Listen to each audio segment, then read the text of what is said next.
And we begin today with a look back. As 2013 winds down, we close the book on a year with some really big news stories. It was the year of whistleblowers and NSA secrets, a year of violent explosions both from homegrown terrorism in Boston and corporate disregard in West Texas, a year of government dysfunction, and a year in which average people around the world took to the streets to protest against the status quo, with actions against the Trans-Pacific Partnership trade deal, and a new community of activists rising up on behalf of Chelsea Manning, who learned her fate this year for exposing U.S. war crimes. So joining me now to discuss how these stories and more impacted 2013 are the people who brought you the stories. Here in Washington, D.C., correspondent Liz Wahl, from New York, RT correspondent Anastasia Churkina, and from L.A., RT correspondent Ramon Galindo. Thank you all for being here. So I want to start with what has to be the year of the whistleblower, thanks in large part to what Edward Snowden started during the summer, revealing the secrets of the NSA. Now, I spoke with the Washington Post's Barton Gellman this week about the impact Snowden has made in such a short amount of time. I've seldom, if ever, seen a story that has taken hold, so far and so broadly and so deeply. And if you're a whistleblower who wants attention, you can't even plausibly aspire to the impact he's had already. And of course, we'll be hearing a lot more from Gellman thanks to Snowden in 2014. But Snowden wasn't the only whistleblower to make news this year. Liz, you were at the trial of Chelsea Manning, the former U.S. Army soldier who was accused of leaking documents to WikiLeaks. What did you learn from that trial?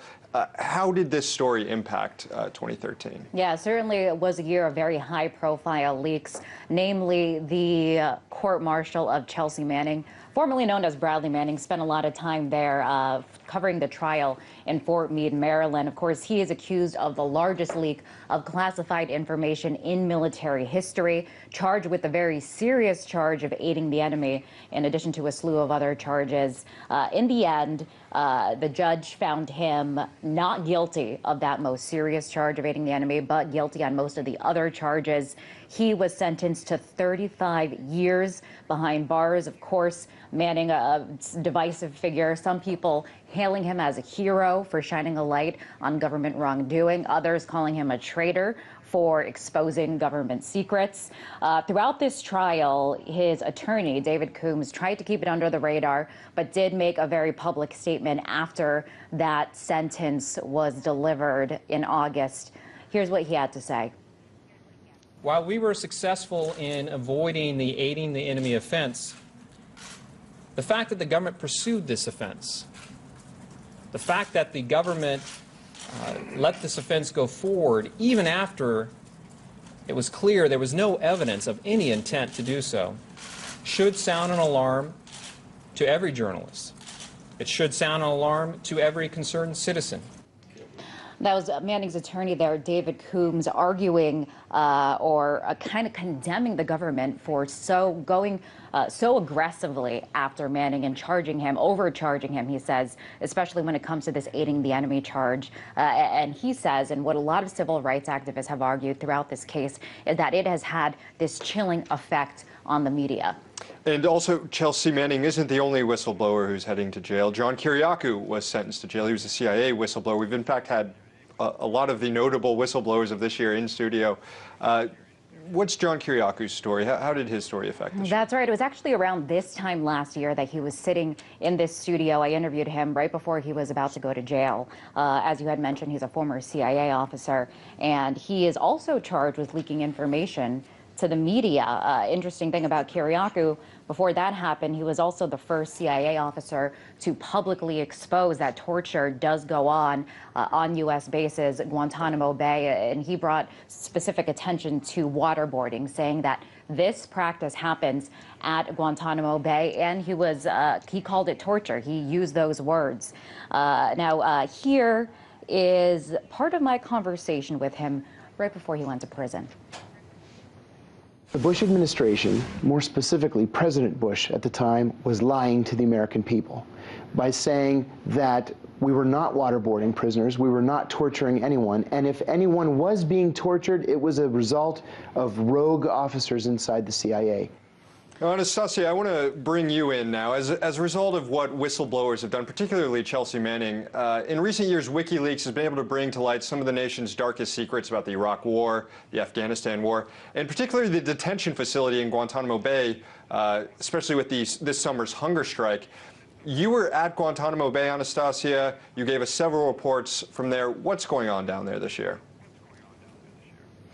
Well, Sam, what's going on down there this year is pretty much what has been going on for since day one of Obama's presidency, when he promised to shut this place down, which has become really a permanent stain on America's image, you know, at home and abroad. And what went down there with this major hunger strike that took place earlier this year, where for over 6 months, the majority of the prison population was on hunger strike in attempts to bring some kind of attention to the fact that they are still there, because people just stopped talking about this location. Politicians kind of brushed it aside after Obama's promises to kind of put an end to this place.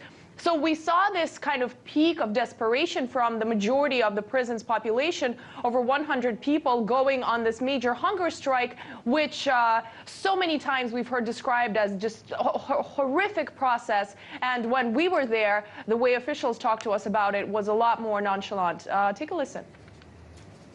Before it's passed down the nose, we lubricate it, and we give the patient a choice. Do they want to have lidocaine, which is an agent that will numb the area, or if they want olive oil to lubricate the tube.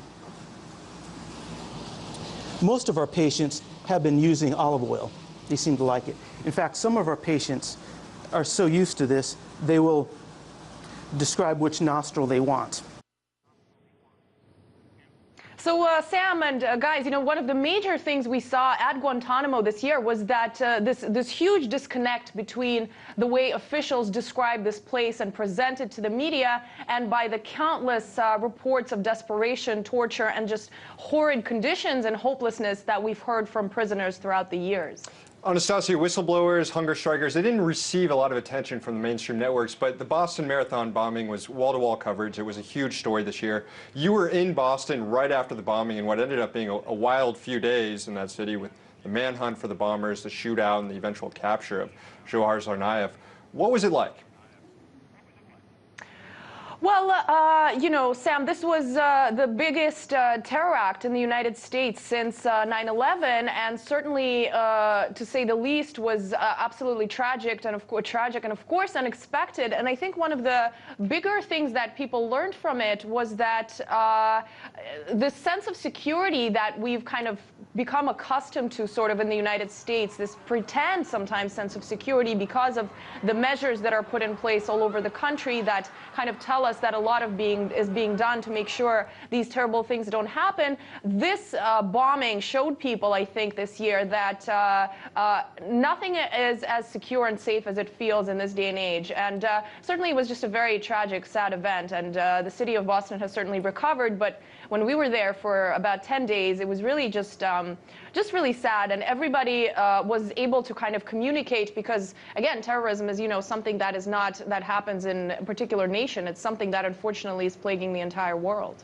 Yeah, and then Ramon, I want to bring you in. A few days after the Boston Marathon bombings, there was the explosion at the fertilizer plant in West Texas, killed 15 people, injured more than 200. You were there. What did you see on the ground in West Texas in those days afterward? Yeah, this reporting that we did in West Texas, it was some of the most physically demanding and emotionally demanding that I've done in my career. I mean, it was a scene of utter destruction and despair when we initially arrived there in West Texas. We heard from the mayor of that tiny town, Tommy Muska, and he described the explosion as having a nuclear bomb being dropped on his town. Now, the night of the blast when we arrived only a couple of hours after it happened, and we were kept a little distance away from the fertilizer plant. It was still on fire, but even miles away you could see blown out windows, buildings badly damaged. And once the fire was put out and we were able to get a little bit closer to where the blast originated from, it was just a crater more than 90 feet wide. We could see schools which were completely destroyed, fire trucks, a mangled mess, playgrounds just reduced to rubble. And all the while, talking to the people of this town, which has a population of about 3,000 people. So everybody knows each other there. A lot of people knew the victims, and they talked to us in the aftermath. Let's hear from them. The windows were blown in, and on where I was at in the room with my kids. So we don't know the extent of the damage. The house lifted up, and I grabbed my kids, and we were headed out the door of the hallway and the room, and just heard an explosion, and the windows blew in and everything. We fell to the floor, and we waited until it stopped. And we got up, and I got my other daughter and my mom that was in the living room with my stepdad, and we ran outside because the house was smelling like gas. Yeah, and a lot of people still in mourning, some people still living in rentals. Other people are in the process of rebuilding, but for a lot of those people living in that tiny town, 2013 was unfortunately a year to forget for them, a very rough one. Ramon, I want to switch gears here. This has also been a year filled with protests, just like the last few years have been. And a few issues generated as much popular revolt as the Trans-Pacific Partnership trade deal being negotiated throughout the year. You covered many of these protests out in California. What impact have they made? That's right. We've covered protests, TPP protests here in Beverly Hills, Los Angeles, and even up in Utah. And there has been a lot of grassroots efforts to put this trade negotiation on hold.